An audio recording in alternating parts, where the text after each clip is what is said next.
मैं इस वक्त सुबह सुबह किसी बहस में नहीं पड़ना चाहता, मैं ऑलरेडी लेट हूँ। मैं बहुत अच्छे तरीके से जानती हूँ कि आप अपना बदला लेने के लिए कुछ भी कर सकते हैं। मैं जो एक मर्तबा बात कह देता हूँ उस पर बहस मत क्या करो, मुझे अच्छा नहीं लगता। तो बेहतर यही होगा कि आज से आप अपने रास्ते और मैं अपने रास्ते। मुझे अपने हाल पर छोड़ दी।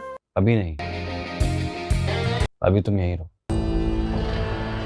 तुम्हें ये लग्जरी लाइफस्टाइल पसंद है ना, तो इसे एंजॉय करो, अच्छा खाना ऑर्डर करो, हेल्दी कुछ भी ऑर्डर करना हो कर लेना। ड्रामा सीरियल नकाब के आने वाले एपिसोड में आप लोग देखेंगे अब दोस्तों तैमूर अपना इस तरह से खेल खेलने वाला है कि अब सारे घर वाले ईमान से बदगुमान हो जाएंगे। अब तैमूर ईमान के पीछे पड़ चुका है, लेकिन जाहिर वो ये करेगा कि ईमान उसके पीछे पड़ चुकी है और जानबूझ के उसके गले पड़ जाती है। और तैमूर के सिवा अब ईमान को कोई भी अच्छा नहीं लगता, क्योंकि दोस्तों वैसे भी तैमूर की ईमान के साथ मोहब्बत नहीं, वो तो बस उसे देखकर अपने दिमाग में कुछ अजीब बातें सोचने लगता है। ईमान के साथ अगर किसी ने मोहब्बत की है तो अहद ने की है दिल से। भले ही फिलहाल अहद के अंदर बचपना है, लेकिन उसकी नीयत तैमूर की तरह बिल्कुल भी नहीं। अब ईमान को तैमूर सारे घर वालों के खिलाफ कर देगा, जैसे ईमान पूरे घर से कट के और एक कोने में बैठी रहे रोती रहे, और ऐसे हाल में उसे सिर्फ तैमूर की जरूरत हो और किसी की भी नहीं। जब ईमान अपनी इज्जत बचाने के लिए अपनी ताई से तैमूर की शिकायत करेगी तो उसकी ताई पहले तो अपने बेटे की ये बातें सुनकर उसे बिल्कुल भी यकीन नहीं आएगा, उल्टा वो ईमान को ही बातें सुनाना शुरू कर देगी। क्योंकि ईमान एक छोटे घर से ताल्लुक रखती है,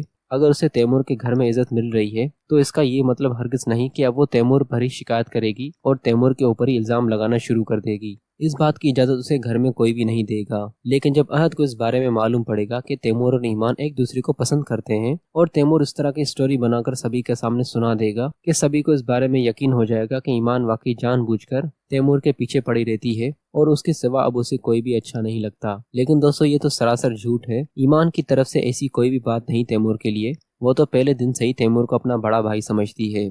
इसी वजह से वो बड़े भाई के नाते अपने छोटे मोटे काम उसी को कहती है। लेकिन जब ईमान को अंदाजा हुआ कि तैमूर की नज़र मुझ पर गंदी पड़ चुकी है तो अब वो तैमूर से खुद को काफी दूर रखने की कोशिश कर रही है। लेकिन अब जब बात खुल चुकी है तो तैमूर अब खुद को पीछे नहीं करेगा और अब तैमूर ईमान की जान बिल्कुल भी नहीं छोड़ने वाला।